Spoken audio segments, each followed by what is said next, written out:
रात पार्ट 2। धूमधाम से शादी करने के बाद समर्थ और देविका घर आते हैं। घर पर सब उनका स्वागत करते हैं और सौम्या उनकी सुहाग रात का इंतजाम करती है।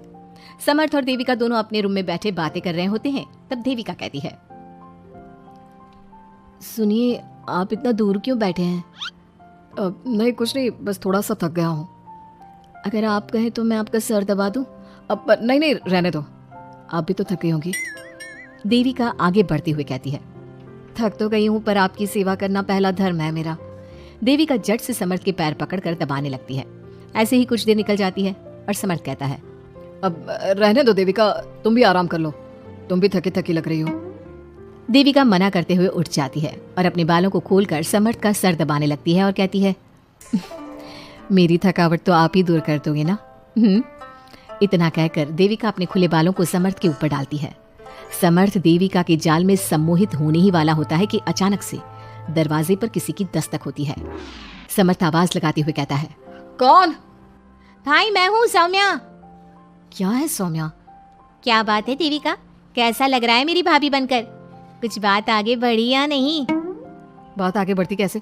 तू जो आ गई कबाब में हड्डी। अच्छा जल्दी बता, किस लिए आई थी? सौम्या ठिठोली करते हुए कहती है, क्या बात है देविका, बहुत जल्दी हो रही है। वैसे मैं तो दूध का गिलास देने आई थी।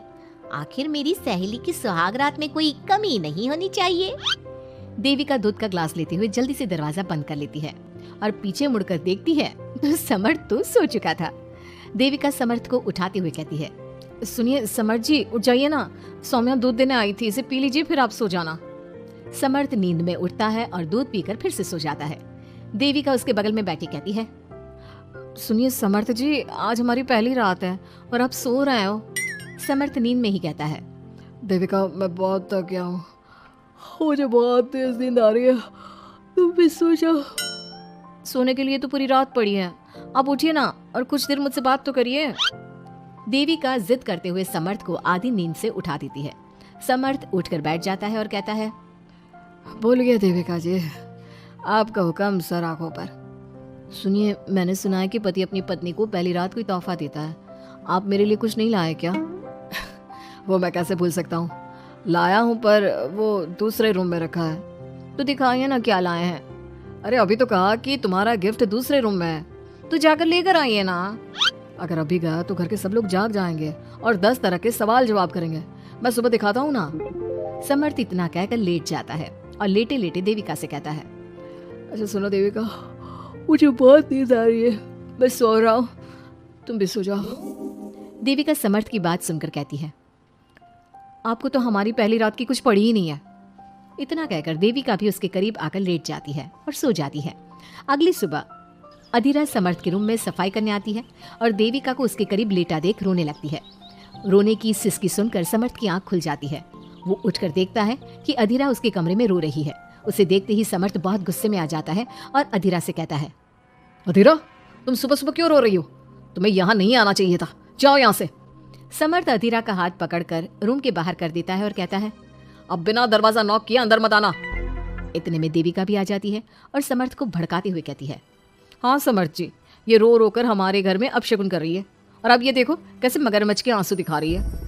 इतना कहकर देविका अधीरा का हाथ पकड़कर घसीटती है और कहती है, अब क्या रोती रहेगी या कुछ काम भी करेगी? मुफ्त में रोटियां तोड़ने को नहीं मिलेगी यहाँ पर, चल उठ यहाँ से और कुछ काम कर। अधीरा वहां से उठकर रोते रोते चली जाती है और जाकर रसोई में सबके लिए चाय बनाती है और चाय जाकर पहले अपनी सास को देती है। चाय पीते ही मंजू अधीरा को गुस्से से कहने लगती है, लगता है मुझे मारने की साजिश कर ली है। अरे अभी तक तूने ढंग की चाय बनाना नहीं सीखा। इतनी मीठी चाय बनाई है कि कहीं मैं शुगर की बीमारी से मर ही ना जाऊं। अरे जा जाकर तू मर कहीं। अधीरा मंजू की बात सुनकर दुखी होती है। इतने में सौम्या वहां आ जाती है और कहती है, ये लो, महारानी अभी यहीं बैठी है और मैं पूरे घर में देख आई। अरे ओ महारानी, यहाँ बैठकर किसका मातम मना रही हो?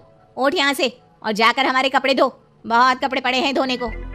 अधीरा वहां से कपड़े धोने चली जाती है और बैठे बैठे खुद को कोसने लगती है, हे भगवान, मुझे उठा ले तो अच्छा है, मैं थक गई हूँ इस जिंदगी से। ऐसे ही कुछ दिन निकल जाते हैं। अब समर्थ भी अपने काम पर जाना शुरू कर देता है।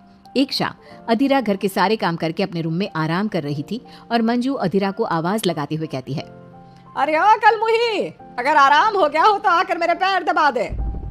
देविका उस समय वहीं से गुजर रही थी और समर्थ का घर आने का टाइम देखकर देविका मंजू से कहती है, माँ जी सुनिए, आप कहें तो मैं दबा दूं आपके पाँव।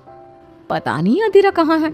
देविका मंजू के पांव दबाने बैठ जाती है और कुछ ही टाइम बाद समर्थ भी वहां आ जाता है और देविका को माँ के पांव दबाते देख बहुत खुश होता है। वो सीधे अपने कमरे में चला जाता है। समर्थ को देख मंजू देविका से कहती है, अच्छा सुन, जा जाकर खाना लगा दे, और समर्थ थक कर आया है ऑफिस से, जाकर उसे पानी को पूछ ले। देविका उठकर समर्थ के लिए खाना लगा देती है और रात में समर्थ और देविका सोने की तैयारी करते हैं। समर्थ कहता है, अच्छा देविका सुनो ना, मेरे पास आकर बैठो जरा। अरे पापा मैं बहुत थक गई हूँ, मुझे नींद आ रही है। अरे आओ तो सही, आज तो मैं माँ के पाँव दबाते देखकर बहुत अच्छा लगा। अच्छा क्यों नहीं लगेगा भला, पूरा दिन घर के काम किए हैं और शाम को माँ की सेवा, पर मेरा तो कोई हाथ बांटने वाला भी नहीं है घर में। क्यों, अधीरा और घर के बाकी लोग कहाँ जाते हैं? अधीरा की तो बात ही मत करो, वो महारानी तो बस मटर गश्ती करती रहती है और घर का सारा काम ना मुझे ही करना पड़ता है।